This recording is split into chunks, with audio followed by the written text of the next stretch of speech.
AI is taking jobs. And if it takes 20% of the jobs over the next 5 to 10 years, the economy is probably going to crack. You're going to have massive unemployment, millions without an income. The government's going to be under pressure. And that's where universal basic income is going to be a big topic. If human labor becomes optional, then UBI is going to be a backup plan. So now the question is, what are the odds of this becoming a reality? So the first place I would actually look are the people who are driving this technology. Who's pushing AI? Who's pushing robotics? What are they saying about what it's going to do to the job market? Are they talking about UBI? You have Sam Altman, and he has an opinion on it. So I think at some point we will do something like a UBI as a cushion for people as people figure out the new jobs. And then you have Elon Musk. He's actually strongly saying that there's going to be UBI. Fewer and fewer jobs that a robot cannot do better. And I think ultimately we will have to have some kind of universal basic income. I don't think we're going to have a choice. You even have the godfather of AI talking about what's going to happen because of an AI and robotic workforce.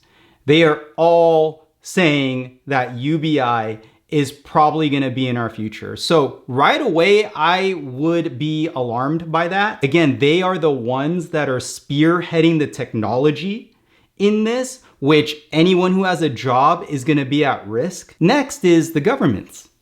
Are the governments talking about it? Now, given, I don't think they would outright talk about UBI. You have some politicians slightly talking about it here and there. You're not hearing the big players when it comes to political figures talking about it. And I think it's because if they talk about it more boldly, it would probably freak out the public because they're going to say, well, wait a second, well, why do we need a UBI? But if you look at some of the actions over the past, let's say 5 years, you can kind of tell that they are experimenting or playing with the idea. I think about when the stimulus checks came out around 4 or 5 years ago.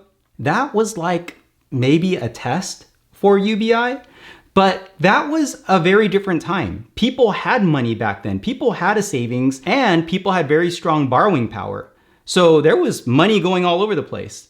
But you fast forward to today, people are totally squeezed. People do not have the same ability to borrow money. If anything, people are in ridiculous amounts of debt. It's to the point where our president is trying to propose lowering of credit card interest rates.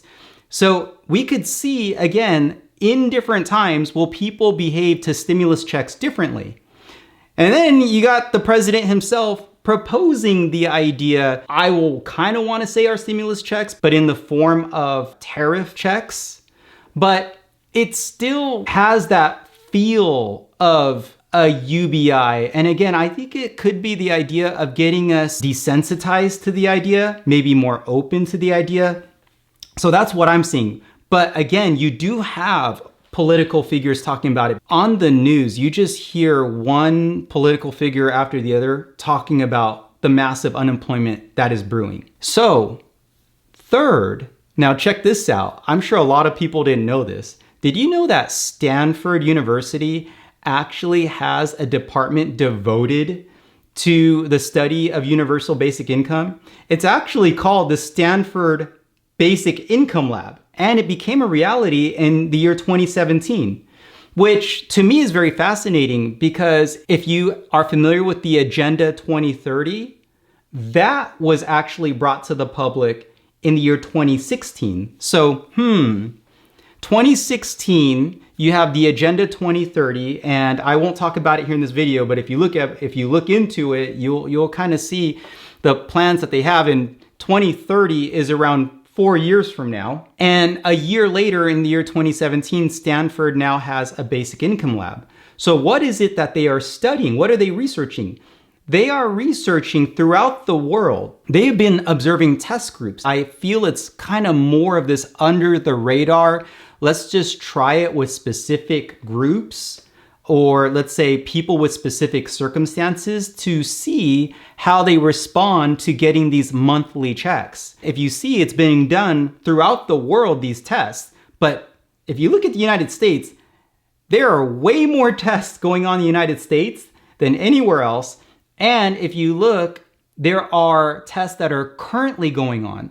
So again, If you have a lab that is studying UBI and they are doing tests currently, what are they preparing for? As I said, this is all just speculation, but when you put it all together, I think there's kind of some writing on the wall that this could be a reality. Now the question should be, so who gets UBI? And how much do we get? And how often do we get it? The Stanford Basic Income Lab actually defines this.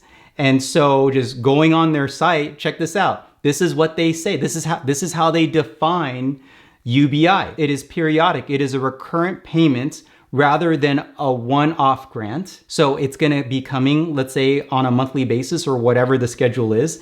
It's also going to be a cash payment. So that's great, right? So a cash payment, so that way they can convert their benefits into whatever they may like. It's going to be universal. That means it's not targeted to a specific population. It is paid to all. Next is individual. It is paid on an individual basis. Lastly, unconditional. It involves no work requirement or sanctions.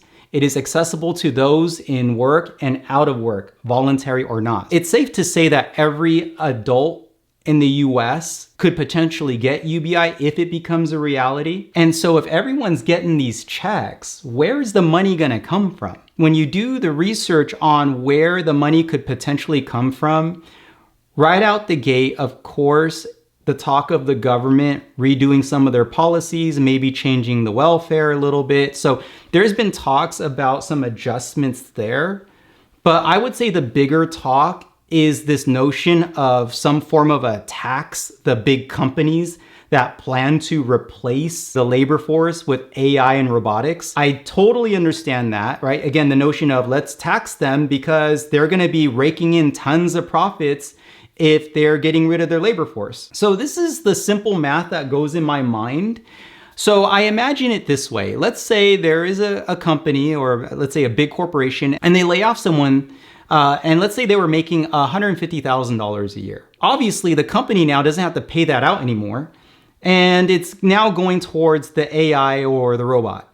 So now let's say out of that 150,000, maybe, I don't know, 20 to 30,000, how much does it cost to upkeep AI or robot? Maybe there's energy costs. Maybe they have to update the software. I don't know what it is, but let's just say it comes at a cost. So let's just say, I'm just throwing a number out there. Maybe it's $30,000 a year to maintain that. So out of 150,000 that they now get to pocket, let's say $30,000 goes towards the cost of upkeep and maintenance of AI. So the company's still left with 120,000. That's around $10,000 a month. Could they pay the individual that they let go maybe $1,000 a month out of that $10,000 a month that they could potentially be saving? It totally makes sense, right? I think we could see also how these companies are possibly driven to getting rid of their workforce. So again, it's safe to say that to give $1,000 in comparison to all the profits they could be keeping every single month, it sounds like a deal for the company.